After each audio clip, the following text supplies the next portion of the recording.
I would like to invite us as coaches into beginner's mind, where everything is possible. You may be familiar with that term. The Buddhist term is Shoshin. Everything is possible. In the expert's mind, there's few things that are possible because everything is sure. So beginner's mind, everything is possible. So I invite you to listen to what we're talking about today, just for the next few minutes, with an open mind. It may be different from what you've learned, but don't compare it for right now. And if there's anything that strikes you as good and helpful, take it with you. If everything seems silly, leave it here. But try just to have an open mind. And think about these two questions. You don't need to answer them, but just think about them for yourself. What is the purpose of coaching? What is most valuable about coaching?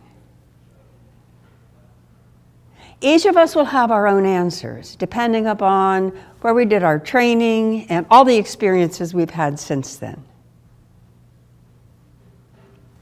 I would argue that the most important thing about coaching and the great opportunity we have is to help our clients think really, really well.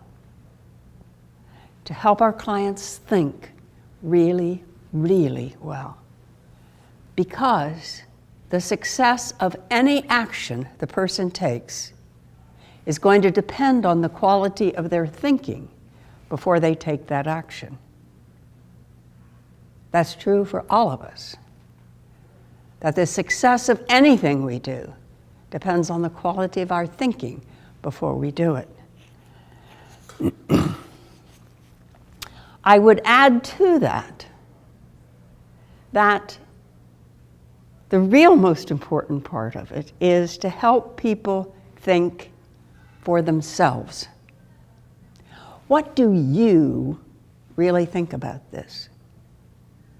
What do you really think about this? Now that sounds pretty straightforward, and for some people maybe it is.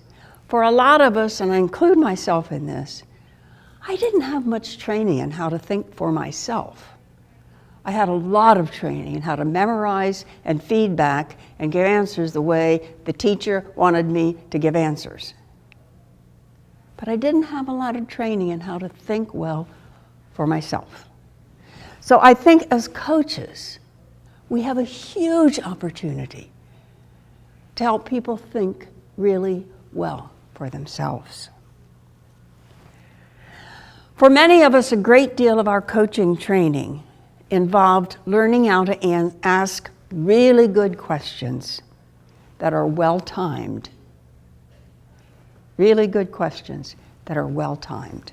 And that's how a lot of us were evaluated. And that produces some really fine coaching.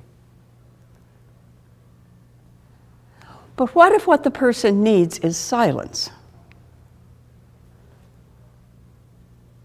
They don't need a question, no matter how well-timed. What they need is silence. I'm very visual, so when I think of this, I think of somebody in the woods going for a hike. And they come to a fork. They could go this way or they could go this way. If I ask them a question, they will follow this way. They will follow my question. And it might be a really good question, and it might be a really good answer. But we will never know what was straight ahead if the person could have kept thinking for him or herself. We'll never know what the response might have been if my question had been, "What more do you think?"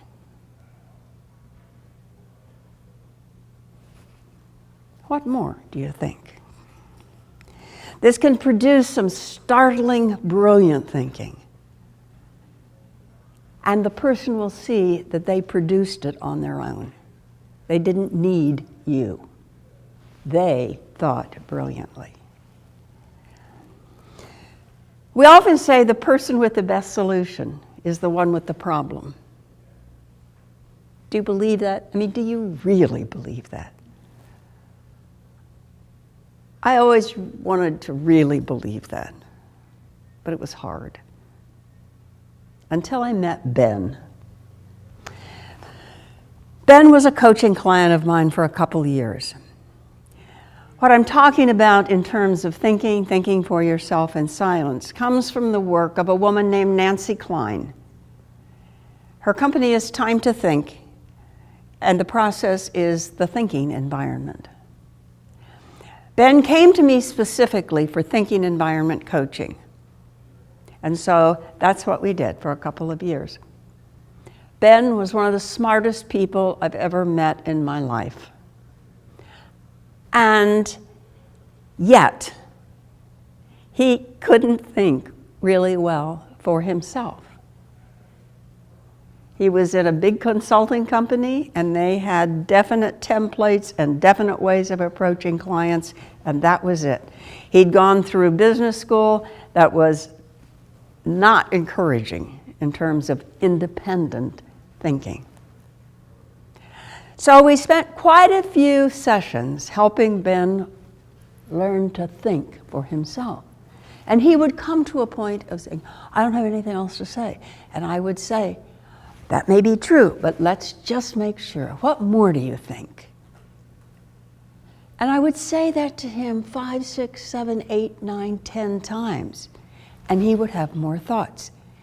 And 80% of our coaching time, he would come out with his own solution that I certainly would never have come up with. So I really learned that from Ben. That's when I learned the importance of when you feel you're at that fork in the road, saying to myself, am I sure that what I'm about to say is more important than what this client is about to think? Am I sure that what I'm about to say is more important than what this client is about to think? And until they say to me, I can't think of one more thing, and I'm afraid the next thing is going to be a pop in the nose, I ask, what more do you think? And I listen to the brilliant thinking that comes from that person. In a thinking environment coaching session, do we ever speak? Of course. Of course. We say, what more do you think, over and over and over again. And then later we have other questions that we can ask. But we don't ask any of that until I'm sure that the person now needs my thinking, not just their thinking. And that's a tricky point. And as coaches, it's hard, because that's not what we've been taught.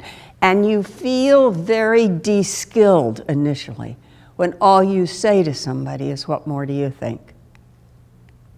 But you will get brilliant thinking. Before I do a demonstration, I want to make sure that we understand that what I'm suggesting to you is adding a feature to your already probably excellent coaching. Adding something additional. I believe if you will try, sometimes meeting your client's pause in silence, you will be amazed at the outcome. Thank you.